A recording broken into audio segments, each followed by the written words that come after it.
The Burren reveals itself as a vast treasure house of culture, history and antiquity.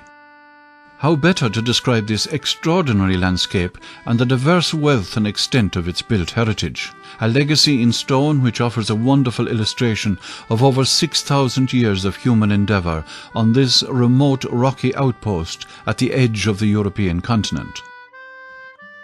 Little remains of the ephemeral wood and earthen structures of the first Mesolithic period, and the hunter-gatherers who roamed the Burren over 6,000 years ago. Their later Neolithic or New Stone Age brethren, in contrast, left a wealth of giant stone or megalithic tombs, over 80 that we know of, an indication of the better organised and more prosperous farming economy that they developed. Of these structures, the striking Paul Nabron portal tomb, over 5,000 years old, is the most prominent, and has by now assumed an iconic status in Ireland. But the Stone Age is merely one chapter in the long saga of the Burren's evolution. The Bronze Age that followed appears to have witnessed a further growth in the farming economy. We know of this by the major reduction in woodland cover evident in pollen records. Intriguing cooking sites known as Folach Fia, massive burial cairns such as Paulawack, and the splendid artefacts such as the Gleninsheen collar of gold date from this period. In contrast, the Iron Age that followed reveals few monuments, with the exception of a scattering of ring-barrow burial sites such as the one at Tirganane. Some archaeologists claim that this Iron Age lull may reflect a catastrophic loss in soil cover as a result of overly intensive farming in the preceding years, combined with a climatic downturn.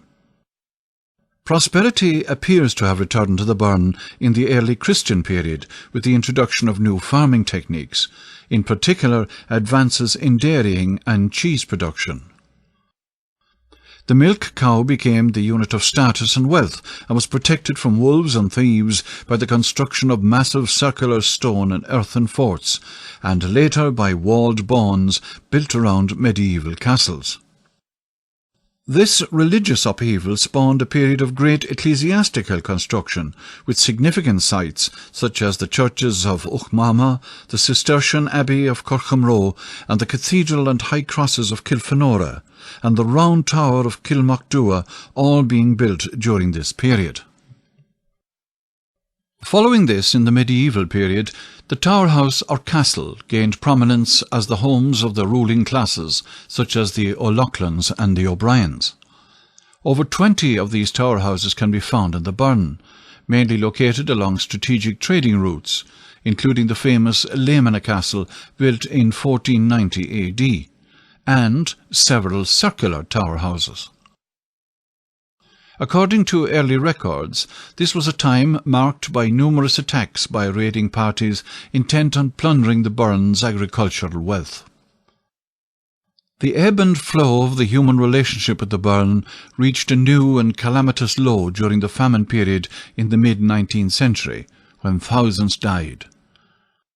Famine roads, turf tiles, and children's graveyards or killeens are sad reminders of these bleak times when the landscape was stripped bare of its people and its cover.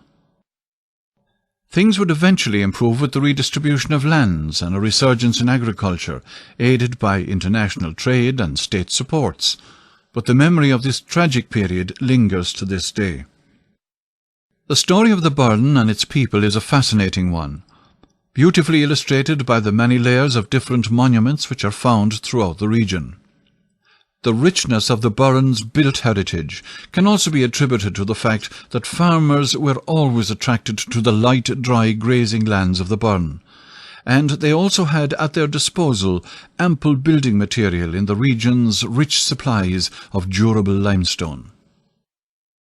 The welcome survival of the built heritage is also as a consequence of the benign use of the fields for grazing rather than for tillage, a more intensive land use which has obliterated much of our heritage elsewhere. The landscape of the Burren is now well known as an area that provides us with an intense focus on many aspects of our cultural heritage.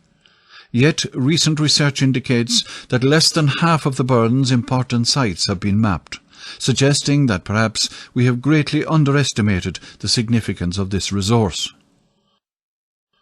As with the Burren's ecology, having such a richly diverse and intact heritage at such a large scale makes the Burren something truly special.